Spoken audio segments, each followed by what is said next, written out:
So, let me tell you about this game called Tower Destiny Survive, or TDS for short. It's basically the coolest game ever invented, even cooler than that time I tried to build a roller coaster in my backyard. In TDS, you and your friends have to stop waves of zombies from reaching your base. You do this by placing different kinds of towers that shoot, freeze, or even explode the zombies. My friends, Leo, Sam, and Mia, and I decided we were going to conquer the hardest map in the entire game, Zombie City. We made a pact. We would not stop until we reached level 100.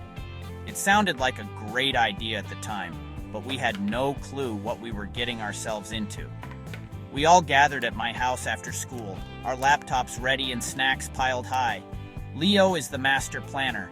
He had spreadsheets and everything, showing which towers were best against which zombies. Sam is the money guy. He's amazing at saving up in-game cash to buy the most powerful upgrades right when we need them. Mia is our wild card. She likes to try crazy strategies that either work perfectly or fail spectacularly. And me, I'm kind of the morale officer. I'm the one who makes sure we don't all start blaming each other when a giant zombie slips past our defenses and stomps on our base. Our mission was clear: get to level 100, or get grounded trying. The screen loaded up, and there it was. Zombie City. It looked dark and spooky, with broken down buildings and creepy, glowing streetlights. The game description said it was a nightmare level, but we just laughed. How hard could it be? We figured we'd be done by dinner time. Oh, how wrong we were. We spent a good 30 minutes just arguing about where to place our first towers. Leo wanted them in a perfect, symmetrical line.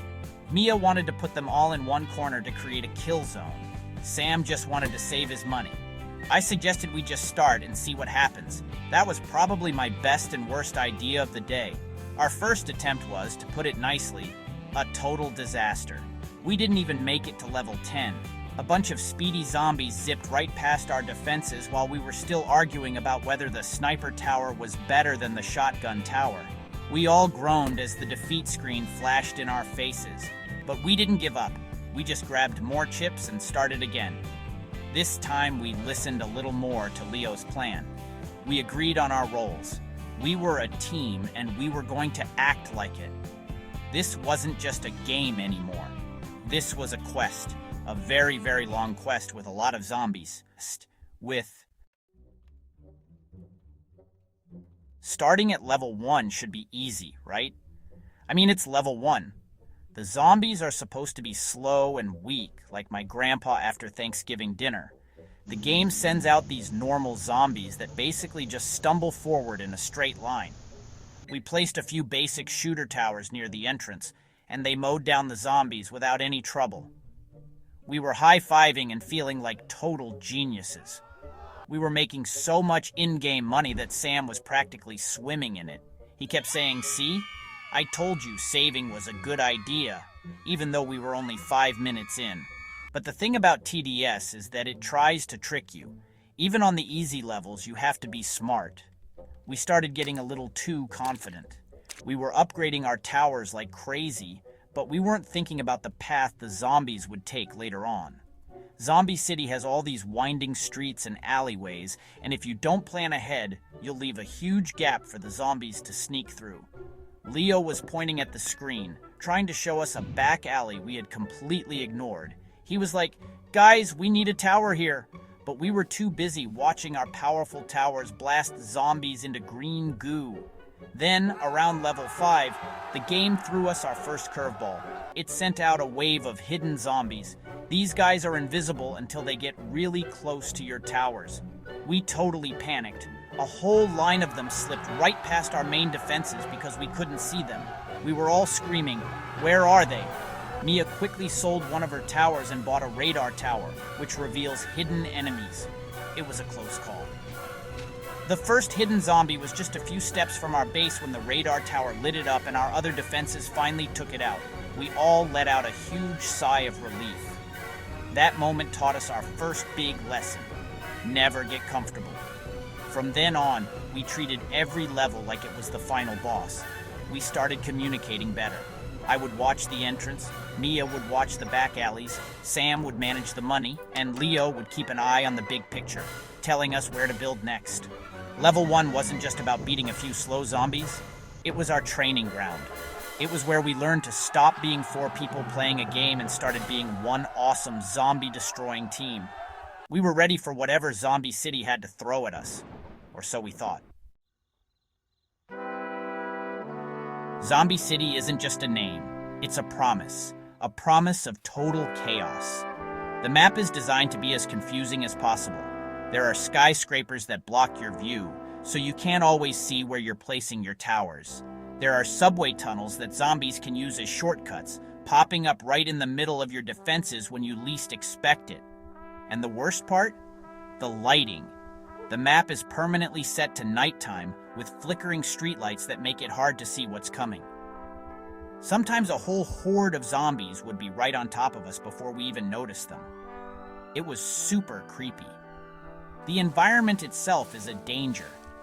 For example, on certain levels, a thick fog rolls in, reducing the range of all our towers.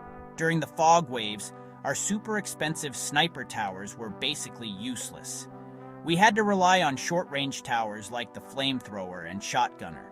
Then there were the acid rain levels.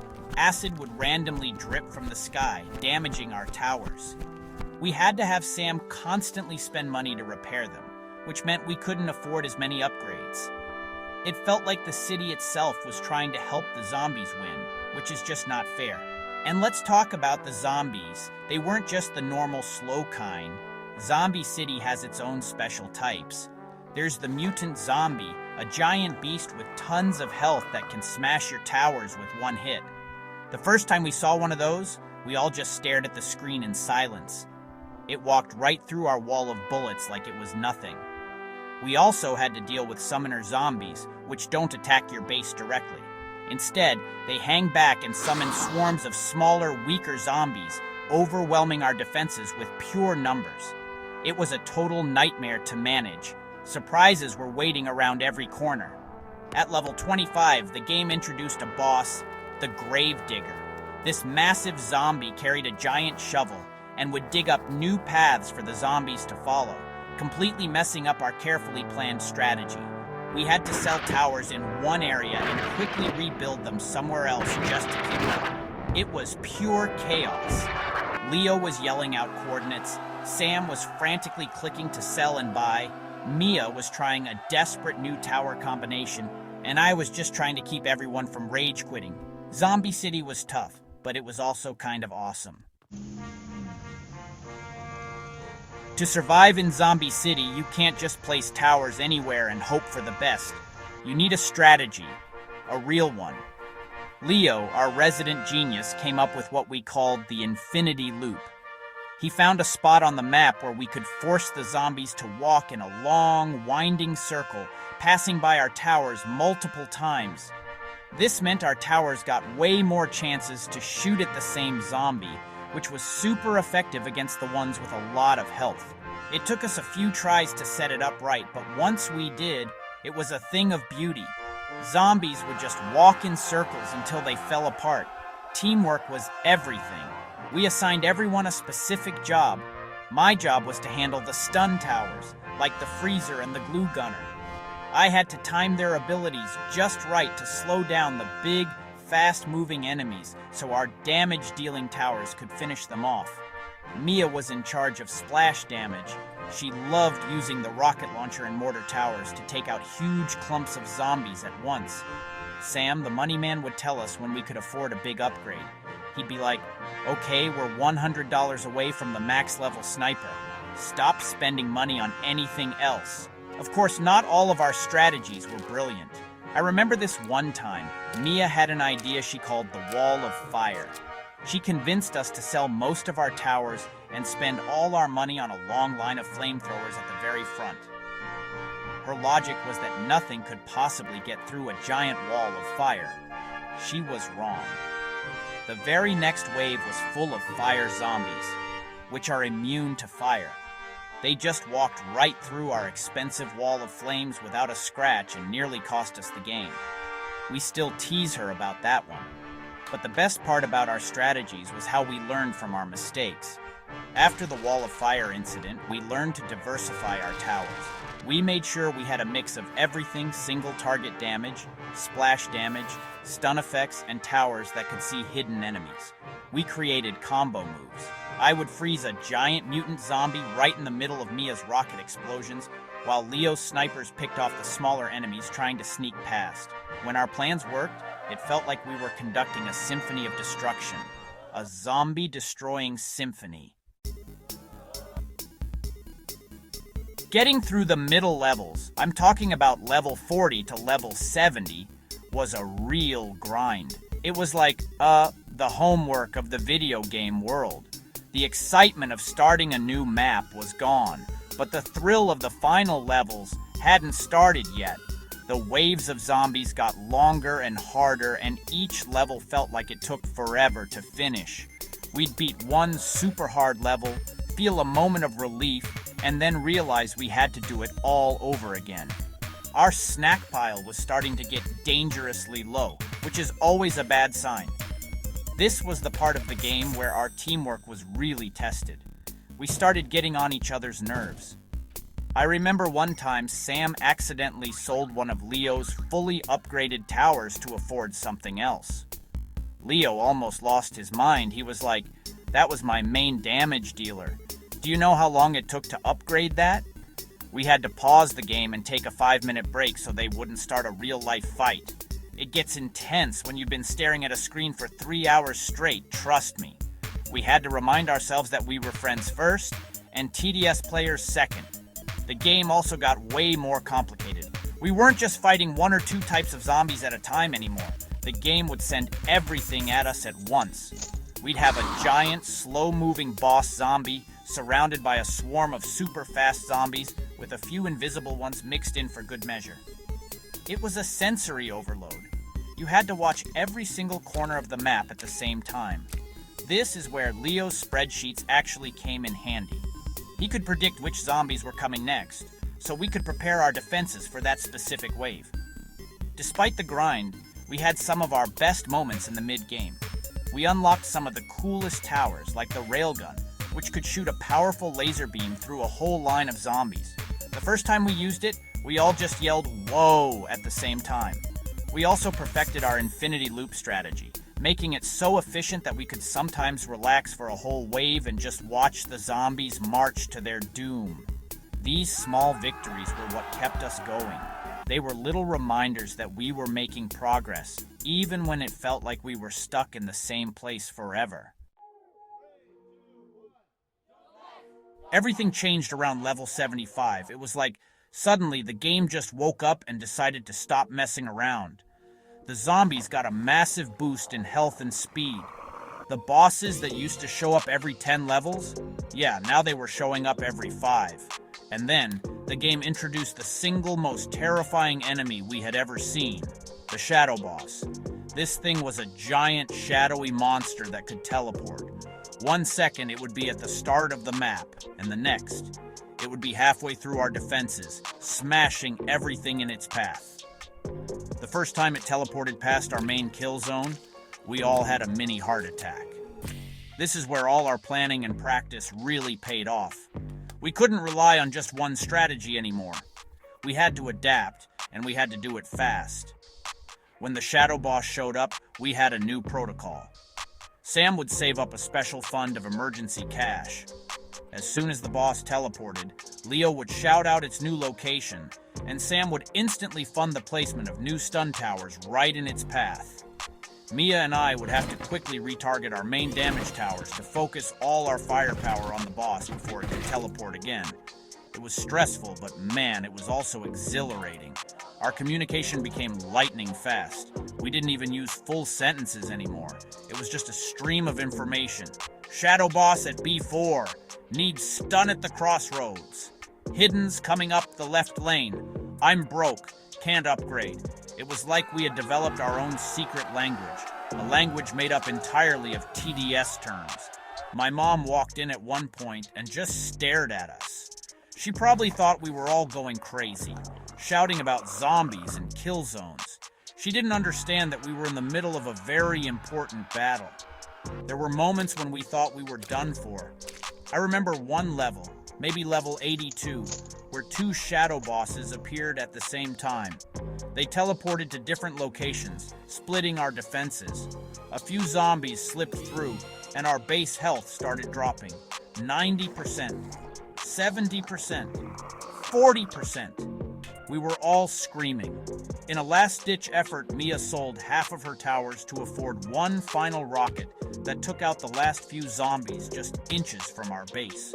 We finished the level with only 10% base health left. Our hearts were pounding. Things were getting real, and the final stretch was in sight. Reaching level 99 was a huge achievement. We were so close we could taste it. We had been playing for what felt like an eternity. The sun had set, and my room was lit only by the glow of our 4 laptop screens. We were exhausted but running on pure adrenaline. Level 99, the final hurdle before the grand finale.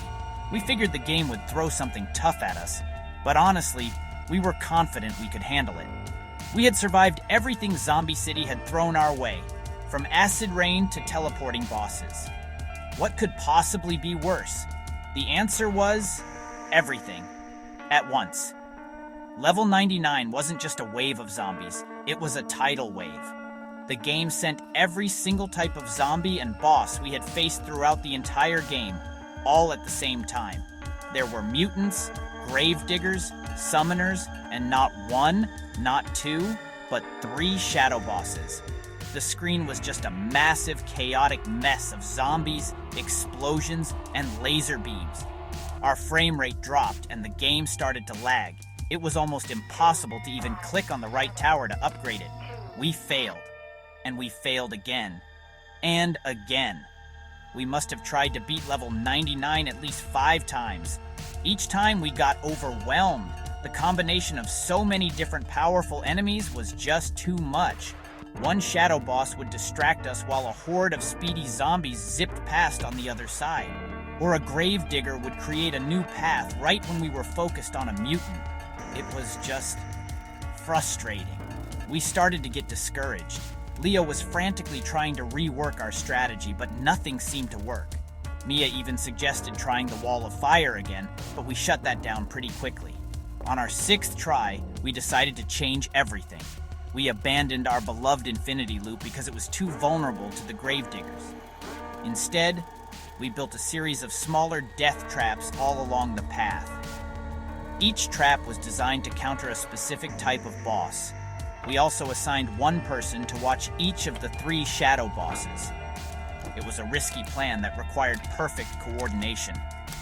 The level started, and it was just as chaotic as before.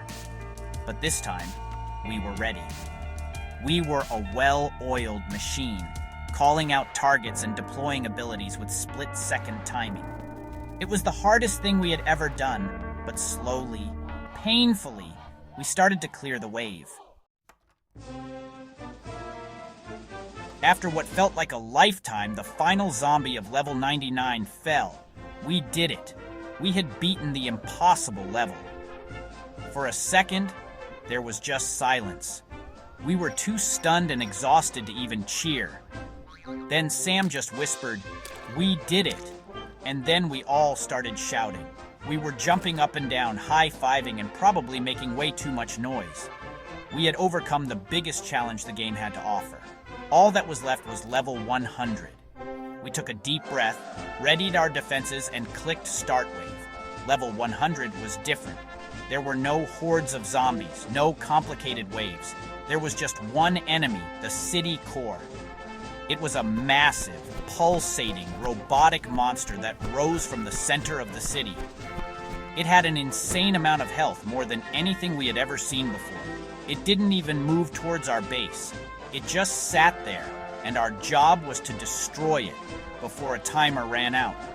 The catch was that it had a powerful shield, and the only way to take down the shield was to destroy the special power crystals that appeared randomly around the map. This was the ultimate test of our teamwork. Leo would spot the crystals and call out their locations. Sam would manage our money to make sure we could upgrade our towers for maximum damage. Mia and I had to constantly retarget our towers to switch between hitting the crystals and hitting the boss itself.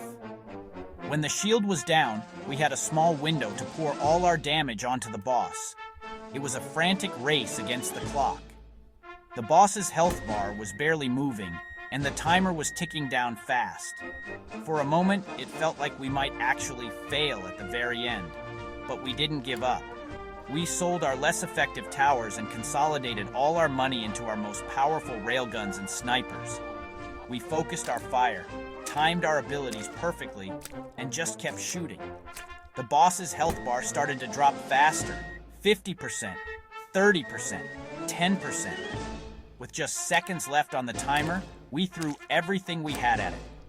The city core let out a huge final explosion that shook the entire screen. And then, silence.